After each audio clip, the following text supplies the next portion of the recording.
right, man, we back. Saw a couple UN recruits play, man. Past 2 weeks. Got to see Northwestern and American Heritage while I was up in Okeechobee. Tell the James Williams, man. Before the game, man, tell us about James Williams, man. James Williams before the game, man. The West.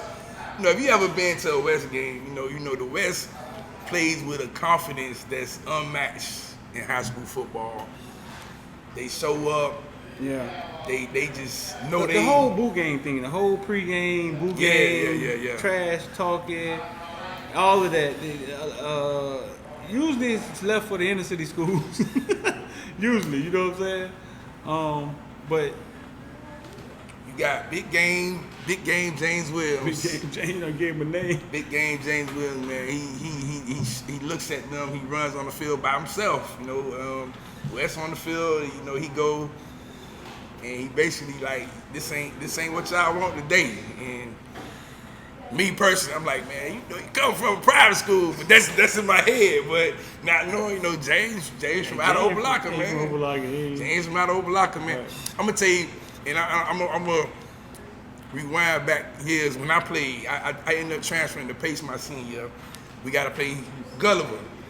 Gulliver got this outstanding superstar player I never heard of in my life. All I know, my teammates keep saying, boy, they got a player, he raw. Yeah.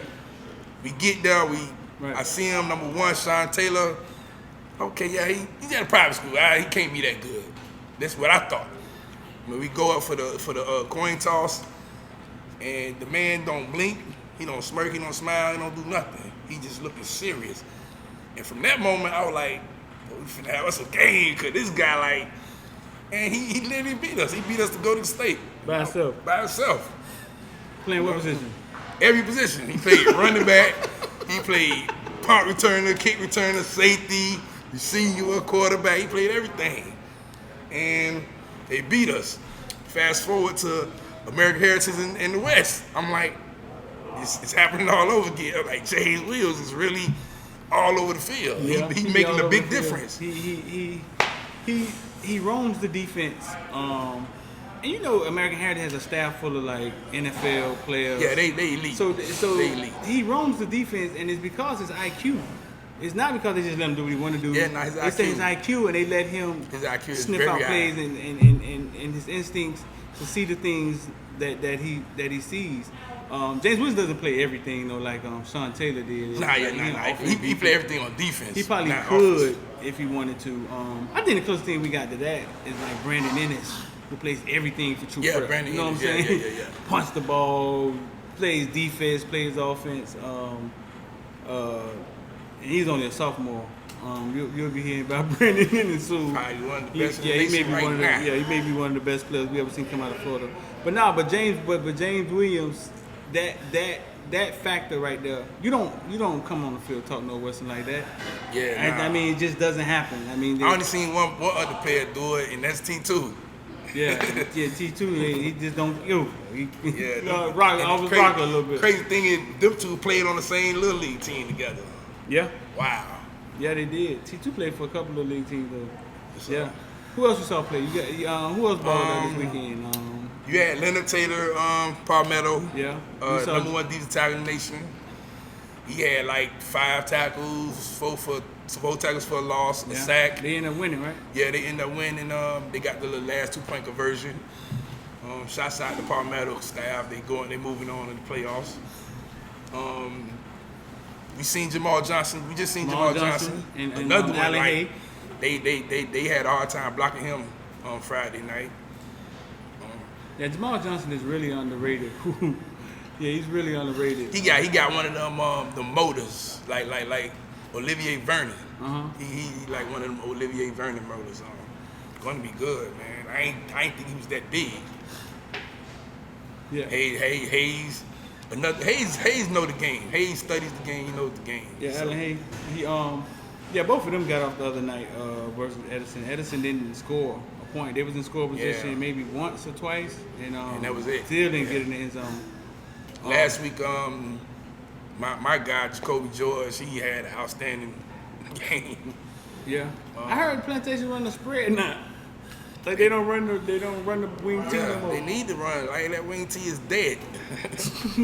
They run the spread. So how did the Northwestern? What about the UM players that play with Northwestern?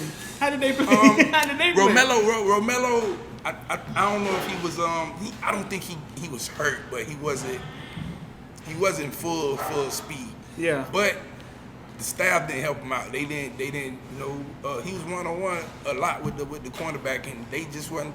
Tiger had a back end. So Khalil, he didn't play. He didn't play? Nah, he didn't play. Cam. Kitchens, doing his thing. Kitchens bailing them out a lot. But American Heritage run the ball. American Heritage just run the ball. So yeah, they run the ball. Patrick Payton, he was doing it. That's another guy.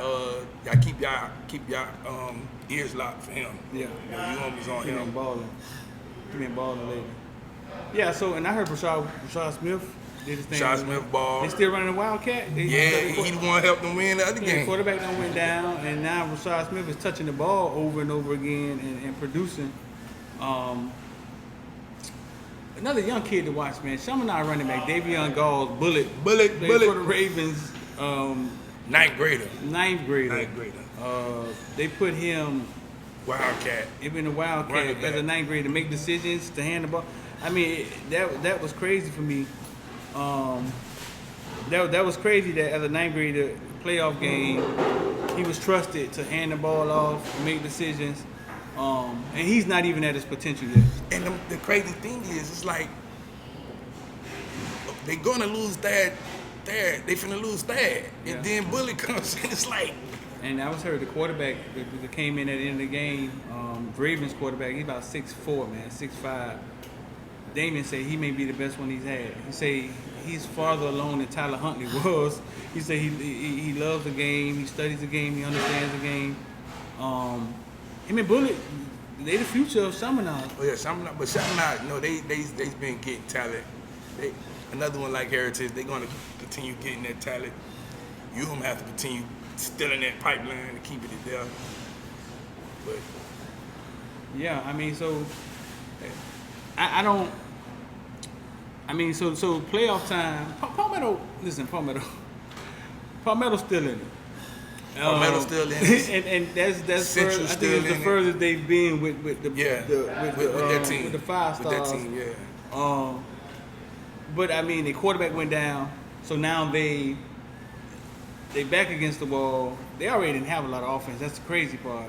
What the score was the other night? You know? It was 22-21. Oh, so they scored a couple points. Yeah, that's the crazy part. Rashad Smith broke a long one.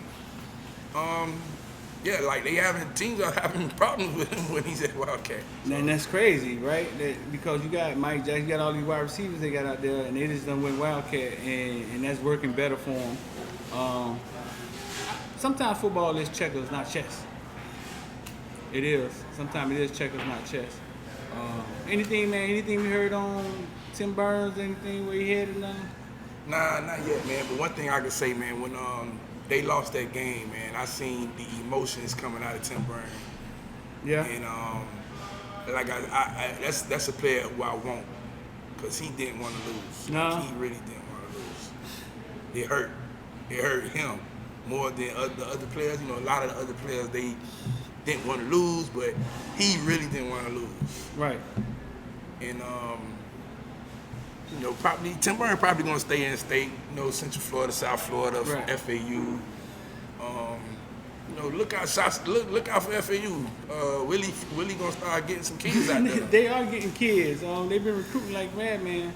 But it goes down to coaching, man. I think so in college football. It's a little bit of the two. But like I said, we talk about the UM stuff all the time. It's not. We got to recruit everybody in the ACC. I done said that a billion times. Yeah, and for some reason we can't get to the ACC. We can't win it. We're hard pressed to win it. So, yeah, it's a coaching continuity thing to go along with talent. Man, y'all stay locked in with us, man. That's XMD. Y'all go to footballville.shop, man. Cop one of the Caneville shirts. We out. It's gonna take 3 motherfuckers